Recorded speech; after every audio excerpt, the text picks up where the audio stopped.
Assalamualaikum warahmatullahi wabarakatuh. Salam, selamat malam dan salam sejahtera bagi kita semuanya. Puji dan syukur saya panjatkan kehadiran Tuhan Yesus atas berkat kasih penyertaannya sehingga diberi kesempatan kepada saya untuk melakukan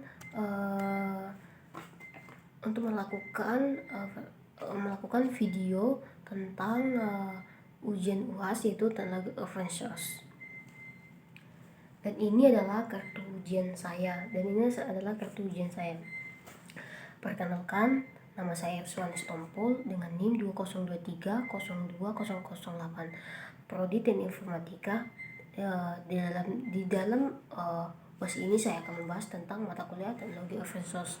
Dalam soalnya ini yaitu apa itu PHP, mengapa bahasa pemrograman itu penting dalam pengembangan web. Nah, yang kedua, apa itu GGC atau GNU Convener Translation dan bagaimana perkembangan sejarahnya. Yang ketiga, mengapa Java dianggap sebagai bahasa pemrograman yang penting dan apa kelebihan serta keterbatasannya. Yang keempat, jelaskan keuntungan menggunakan sistem operasi Linux dibandingkan dengan sistem operasi lainnya. Berikan penjelasan mendalam tentang aspek multitasking, multi-share, portabilitas, dan asynchronous devices dan ada pada Linux. Yang kelima, diskusikan distribusi Linux yang paling sering digunakan dan jelaskan karakteristik serta keunggulan masing-masing. Pilih setidaknya 3 distribusi Linux yang dijelaskan secara detail. Di sini saya akan membahas tentang PHP adalah bahasa pemrograman server-side yang terutama digunakan untuk membuat web dan aplikasi web dinamis. PHP merupakan singkatan dari PHP Hypertext Processor. Mengapa PHP penting dalam pengembangan web? Membuat halaman web dinamis dan konten dapat berubah berdasarkan pengguna, data, atau kondisi tertentu. Yang kedua, berjalan di sisi server. PHP proses kode di server sebelum hasilnya dikirim ke browser. Yang ketiga, terhubungnya dengan database sering digunakan bersama MySQL, PostgreSQL, MySQL, dan database lainnya. Yang keempat, mudah dipelajari, sintaksnya relatif sederhana terutama bagi pemula. Yang kelima, banyak digunakan berbagai platform populer seperti WordPress dibangun menggunakan PHP. Open source dan gratis, dapat digunakan tanpa biaya lisensi. GGC GNU Convener Translation adalah kumpulan kompiler open source dari proyek GNU. GGC digunakan untuk menerjemahkan kode sumber dan dari bahasa pemrograman tingkat tinggi menjadi kode mesin yang dapat dijalankan komputer. GGC mendukung berbagai bahasa antara lainnya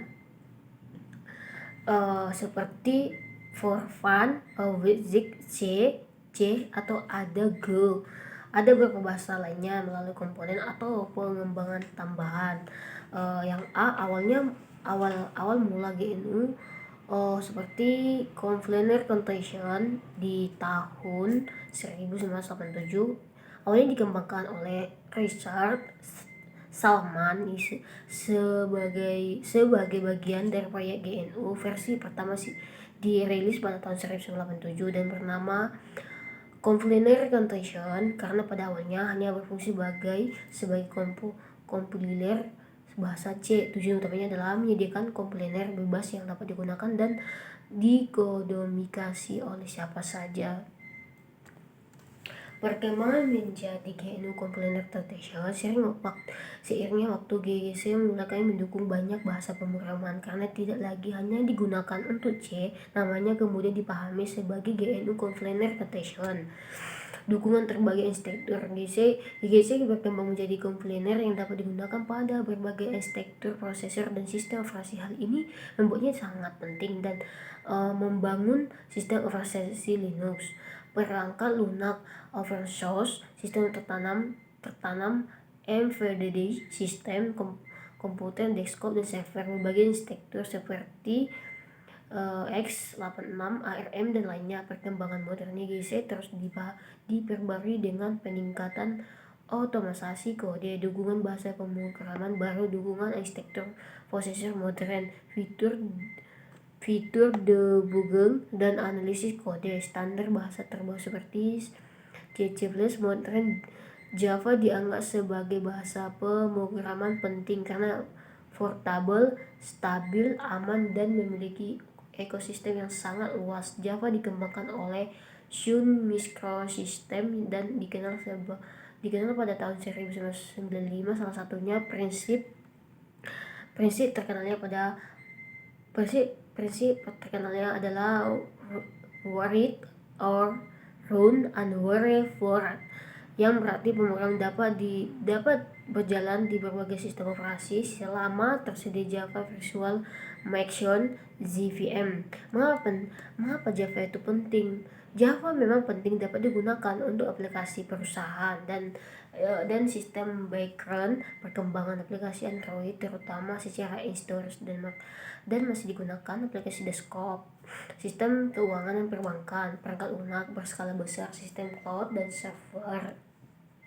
Kelebihan dari Java ini adalah portable. Kode Java dikompilasi menjadi Bitcoin, kode yang dijalankan oleh ATM oleh JVM hingga dapat berjalan di berbagai platform.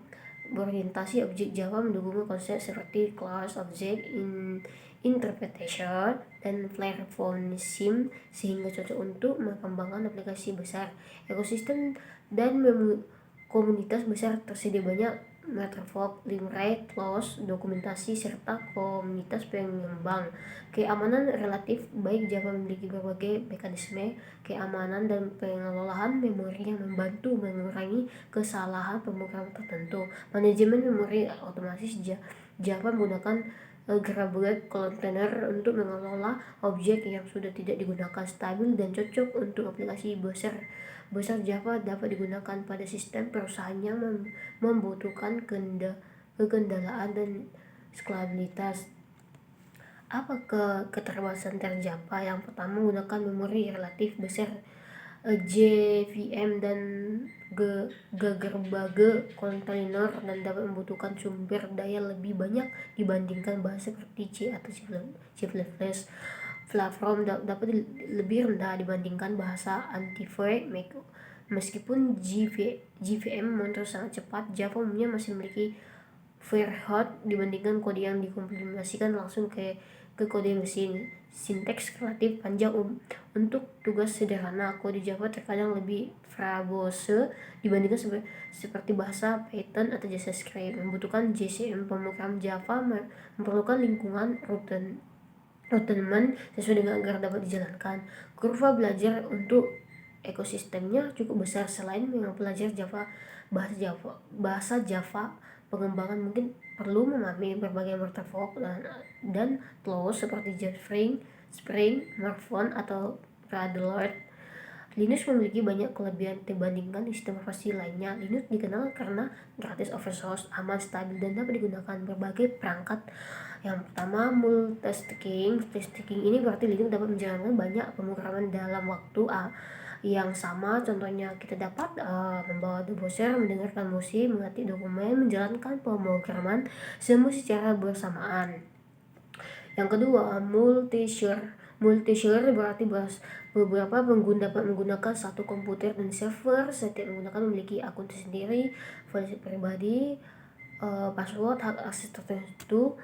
Misalnya, menggunakan biasa tidak dapat mengubah file sistem penting, hanya administrator atau root yang memiliki akses terpenuh. Hal ini membuatkan Linux lebih aman dan cocok digunakan server sekolah, perusahaan, atau universitas. Yang ketiga, portabilitas. Portabilitas ini dapat digunakan berbagai jenis perangkat dan prosesor di Linux, dan Linux dapat digunakan pada komputer dan laptop seperti server, handphone, router, perangkat lainnya, superkomputer. Karena ini bersifat komputer short, sistem dapat digunakan disesuaikan dengan berbagai jenis perangkat keras. Nah, yang keempat, shared liberations adalah kumpulan kode yang dapat digunakan oleh beberapa pemrograman sekaligus. Contohnya, beberapa pemrograman mungkin membutuhkan fungsi yang sama daripada setiap pemrograman penyimpan salinan fungsi tersebut. Linux menyediakan satu library Livreng yang dapat digunakan bersama. Keuntungnya menghemat ruang penyimpanan, menghemat pengguna memori, mempermudahkan pemrograman. Distribusi Linux ini sering digunakan. Distribusi Linux atau distro Linux adalah sistem operasi yang digunakan kernel Linux. Ini setiap distro memiliki kelebihan dan keuntungan berbeda. Satu, Ubuntu adalah salah satu distro Linux yang paling banyak digunakan. Seperti ciri-cirinya mudah digunakan, cocok untuk pemula, memiliki banyak aplikasi, memiliki banyak pengguna atau tutorial. Kelebihannya mudah diinstal, tampil cukup menarik, cocok untuk komputer dan laptop, bisa digunakan untuk belajar pemrograman. Ubuntu cocok untuk pemula belajar dan menggunakan komputer sehari-hari. Yang kedua, Debian adalah distro Linux yang dikenal karena kestabilitasnya, ciri-cirinya stabil, aman, memiliki banyak aplikasi, sudah digunakan sejak lama. Kelebihannya jarang mengalami masalah, cocok untuk server, dapat digunakan dalam waktu lama. Dan yang ketiga, Fedora ini adalah distro Linux yang menggunakan teknologi terbaru. Ciri-cirinya modern, sering dapat fitur baru, cocok untuk pengembangan pemrograman. Kelebihannya menggunakan teknologi terbaru, cocok untuk programmer yang memiliki keamanan yang lebih baik. Fedora cocok untuk programmer yang menggunakan yang ingin mencoba teknologi dan baru. Baik, terima kasih. Cukup sekian presentasi kali ini. Saya menyadari banyak kekurangan dari segi bahasa atau kalimat saya, dan saya mengucapkan terima kasih juga.